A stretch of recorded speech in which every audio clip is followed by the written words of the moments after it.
Hello, winos! Guess what time it is? It is wine time. And this is Nancy, your wine fairy. And I am going to take another question that I received this week after my tastings, where people will ask, how long does wine last after it's been opened?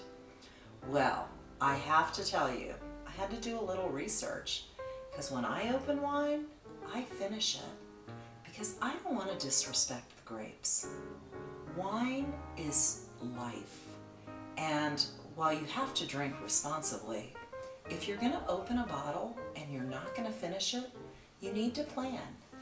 You might think, so your standard bottle is about this big. It's 750 milliliters. So what you would want to do is control the ratio. If I poured a glass out of this, the ratio of air to wine. Most red wines are better on the second day anyway. So if you're opening an important wine and you have a glass with dinner tonight, but you really want to enjoy it tomorrow night, maybe with your spouse or a friend, that's okay, because there's only one glass missing. In fact, when I would go and visit my daughter in New York, I noticed at some of the smaller restaurants, rather than decanting the wine, they would pour out just one glass into one of our glasses, put the cork back in, or the Stelvin, and they would shake it vigorously at our table, because what they were doing is they were forcing the air into the bottle. So a little bit of air really improves your wine, but too much air, it really compromises it. So you don't want to do that.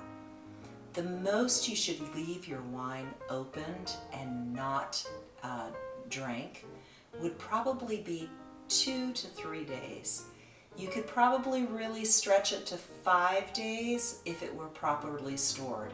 Like I said, in a smaller bottle, or there's a lot of gadgets out there like a vacuum bin, and if you had a vacuum bin with the proper closure, if you opened a bottle tonight, let's say you wanted to have 3 different wines with your dinner.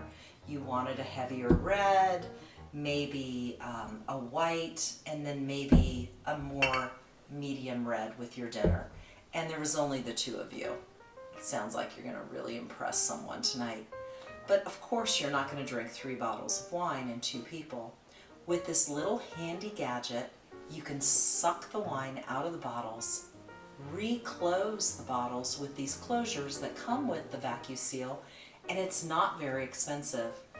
For those of you who have wine collections, there's a Coravin. It's about $300 to $300.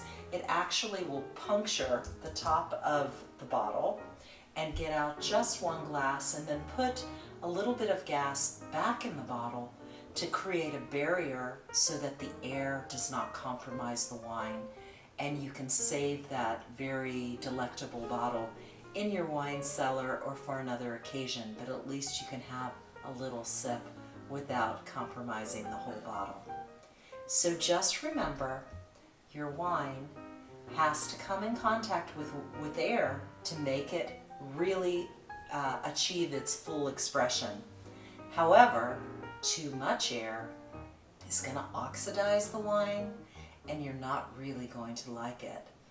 Wine that's been in a bottle for a couple days open is not going to have the fragrance that is really about 90% of the experience that you have with your wine.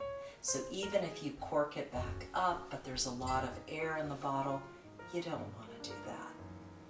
So what I recommend is either keep a couple half bottles laying around or invest in a vacuum seal. It's not that expensive. I think they're under 20 bucks on Amazon, and it's a really great way. Or have a friend over and just social distance and enjoy that wonderful bottle of wine. So I would like to make a toast to you tonight as you opened that bottle of wine. May the brightest day of your past be the darkest day of your future. Cheers, and make sure that you like and subscribe And if you'd like to select some of these delectable wines that I'm often drinking during this program, check out the description below. And there is a link where you can do that. And every bottle gives back between 9 and 12.5% to local charity. Thanks so much. This is the Wine Fairy signing off.